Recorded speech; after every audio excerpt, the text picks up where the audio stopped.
Radhe Radhe everyone, आप देख रहे हैं सीरियल सियापा, जहां पे मिलती है आपको आप ही के फेवरेट शो की इंटरेस्टिंग अपडेट। आज रात के राधा कृष्ण के एपिसोड में दिखाया जाएगा कि जो महादेव है और विष्णु जी हैं वो आपस में लड़ रहे होते हैं और कह रहे होते हैं कि आपने जो वर दिया था वो बहुत ही ज़्यादा बिना सोचे समझे दिया था, जिसकी वजह से ये उत्पात मचा है। इसलिए आपको अपनी जो वर है वो वापस ले लेना चाहिए। लेकिन ये बात सुनकर के महादेव को क्रोध आता है और दोनों एक दूसरे पर आक्रमण करते हैं, जिसे देखकर सभी देवतागण परेशान हो जाते हैं। इधर डिम्बक कहता है कि मुझे मेरे प्रश्नों का उत्तर चाहिए था, ना कि ये विनाशकारी युद्ध। और यहाँ पर सभी तरफ पृथ्वी में हाहाकार मच जाता है, सारे देवतागण हिल जाते हैं। यहाँ द्वारका में बहुत ही मौसम बिगड़ जाता है, बिजलियाँ चमकती हैं। सभी लोगों को ये आभास हो जाता है कि कुछ बहुत बड़ी प्रलयकारी स्थिति उत्पन्न हो गई है और सभी लोग परेशान हो जाते हैं। यहाँ पर द्वारका में एकदम कालिमा छा जाती है और आसमान से राख बरसने लगती है। यहाँ पर सारे देवता कहते हैं कि यदि इन दोनों को नहीं रोका गया तो विश्व का तो सब संतुलन बिगड़ ही जाएगा। हमें जल्द से जल्द कुछ करना होगा, अन्यथा ये दोनों शक्तियों के बीच का जो युद्ध है वो सब पर भारी पड़ेगा। यहाँ पर सभी देवतागण विष्णु जी और महादेव को समझाने का प्रयास करते हैं कि आप दोनों ही परम शक्तियाँ हैं, अगर आप ऐसे करेंगे तो कैसे चलेगा। आप लोग कृपया करके अपना क्रोध शांत कर लीजिए, ऐसा मत कीजिए। यहाँ पर श्री कृष्ण कहते हैं कि गलती महादेव की है, अगर कोई पीछे हटेगा तो वो महादेव होगा, मैं नहीं।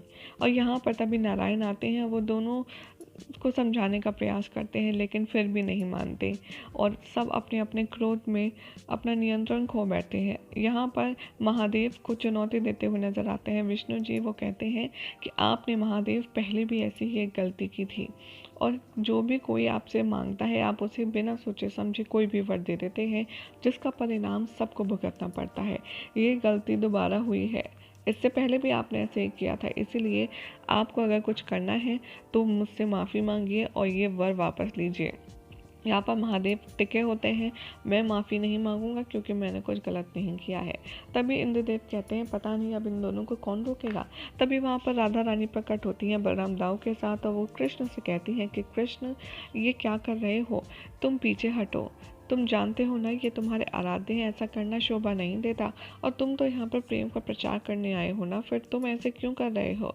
तभी श्री कृष्ण कहते हैं कि राधा, मुझे पीछे हटने में कोई भी परेशानी नहीं है, लेकिन पहले महादेव को हटना पड़ेगा पीछे, क्योंकि दोष महादेव का है।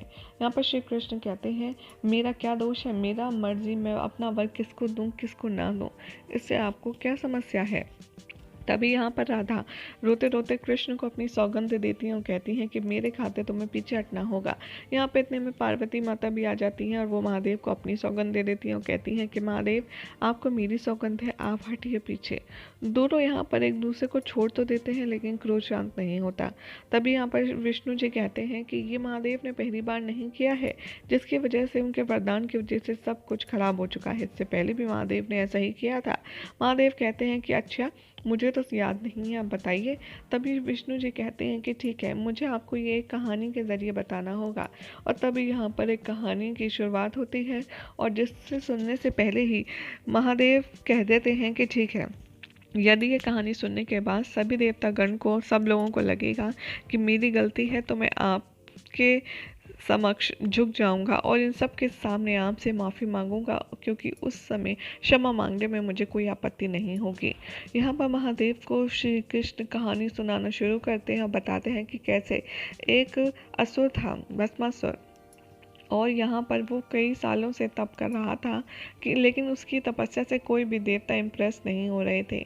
ऋषिवर कहते हैं कि ऐसा प्रतीत होता है युवराज कि आपको कोई भी देवता कोई वर देना ही नहीं चाहते, तभी तो इतने समय बीत जाने के बाद भी आपको कोई भी वर देने नहीं आता। लेकिन आइए, आपके अंतिम आहुति का समय आ गया है।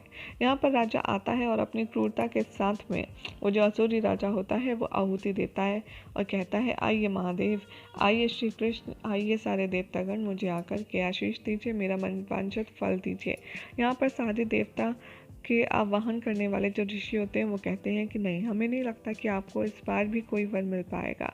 और ये सुन कर के वो रोने लगता है और एक्टिंग करने लगता है। फिर बाद में वो ऋषिवर के पास जाता है और कहता है कि आपको क्या लगा था, और बाद में कहता है कि मैं जिससे चाहूँ उससे वर लूँगा, रोना धोना मेरा काम नहीं है, और वैसे भी तुम्हारा काम है सिर्फ आहुति देना, तुम मुझे ज़्यादा ज्ञान मत बांटो।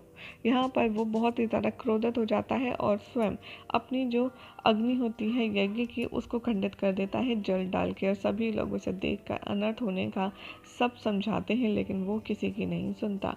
उसके पश्चात वो असुर गुरु शुक्राचार्य के पास जाता है और कहता है कि मैंने इतने समय प्रतीक्षा की है, आखिर कितना और इंतजार करना होगा। यहाँ पर इंद्रदेव जश्न मना रहे होते हैं और कहते हैं कि एक बार फिर से उस असुर की जो तपस्या है वो खंडित हो गई, किसी ने भी उसे वर नहीं दिया। तभी सारे देवतागण कहते हैं कि यदि उसे किसी ने वर दे दिया तो क्या होगा। तभी यहाँ पर इंद्रदेव कहते हैं कि नहीं, ऐसा कुछ भी नहीं होगा, आप सब लोग निश्चित हो जाइए। यहाँ पर शुक्राचार्य के पास पहुँच कर के वो कहता है असुर कि मैं किसका आवाहन करूं, कोई मेरी बात क्यों नहीं सुनता, कोई मुझे वर देने क्यों नहीं आता। तभी यहाँ पर शुक्राचार्य उसे कहते हैं कि तुम्हें किसी ऐसे की तपस्या करनी चाहिए जो जल्दी ही इम्प्रेस हो जाता है और जल्दी तुम्हें वर भी देगा। इसके लिए तुम्हें नारायण की तपस्या करनी चाहिए, क्योंकि वो फल अवश्य देंगे। यहाँ पर शुक्राचार्य की बात मानकर के वो तपस्या करने के लिए बैठ जाता है, और तभी सारे देवतागण को नारायण बताते हैं कि देव ऋषि नारायण बताते हैं कि उस असुर ने इस बार श्री नारायण का तपस्या करने का जिम्मा उठाया है और वो उन्हें खुश करके वर मांगने वाला है। तभी सारे देवतागण परेशान हो जाते हैं और यहाँ विष्णु जी के पास पहुँच जाते हैं। यहाँ पर सारे देवतागण हाथ जोड़ कर खड़े रहते हैं और कहते हैं कि देखिए, अब वो आपके पास में अपनी तपस्या लेकर के आने वाला है और आपको खुश करके आपसे वर मांगेगा। महादेव की और विष्णु जी की बात ध्यान में रखते हुए विष्णु जी कहते हैं इंद्रदेव से, लेकिन मेरे पास तो अभी कोई भी ऐसा आवाहन नहीं आया है। तब इंद्रदेव और सारे देवता कहते हैं कि आएगा अवश्य, लेकिन हम आपसे एक विनती करते हैं, आपको हमें वादा देना होगा कि आप उसकी कोई भी इच्छा पूर्ण नहीं करेंगे, आप उसको मनवांछित फल नहीं देंगे। यहाँ पर विष्णु जी कहते हैं कि ठीक है, मैं आपको वचन तो नहीं दे सकता, लेकिन इतना कह सकता हूँ कि आपकी बातों का मैं मान अवश्य रखूँगा।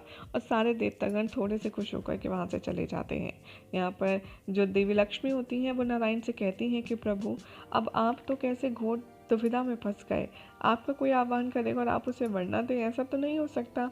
तभी यहाँ पर कैलाश में महादेव से पार्वती भी यही कह रही होती हैं कि विष्णु जी को घोर संकट में डाल दिया, अब वो आखिर कैसे करेंगे इस बात का फैसला कि वर देना है या नहीं। यहाँ पर विष्णु जी कहते हैं कि किसी को उसके कर्म से ज़्यादा नहीं मिलता, यदि वो चाहता है कि वो मुझसे वरदान ले तो ऐसा उसकी मर्जी से नहीं होगा। तभी वहाँ पर नारद जी प्रकट होते हैं और विष्णु जी उनसे कहते हैं कि आप एक सहायता कर दीजिए मेरी, आपको मैंने इसलिए याद किया है। नारद मुनि कहते हैं जी बताइए, आप सिर्फ आज्ञा दीजिए।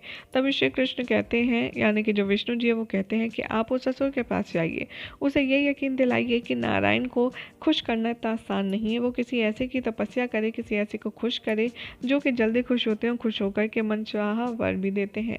आप समझ रहे हैं मैं किसकी बात कर रहा हूँ, मुझे नाम बताने की ज़रूरत नहीं है। उसे ये यकीन दिलाइए कि नारायण को मनाना इतना आसान काम नहीं है, और अगर वो मेरी तपस्या करेगा तो एक बार फिर से वो निराश होकर के ही जाएगा। नारायण भगवान कहते हैं कि लेकिन आपको ये काम उचित समय पर बड़ी सरलता के साथ करना होगा। नारद मुनि कहते हैं कि प्रभु, मैं कोशिश पूरी करूँगा, लेकिन आखिर वो इस बात को अपने गुरु की आज्ञा को छोड़ कर के मेरी बात मानेगा, इस बात का क्या कन्फर्मेशन है। तभी नारायण कहते हैं कि आप सिर्फ कर्म कीजिए।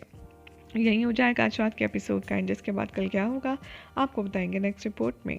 ऐसे ही मज़ेदार अपडेट्स के लिए चैनल को सब्सक्राइब करें, वीडियो को लाइक शेयर करना ना भूलें।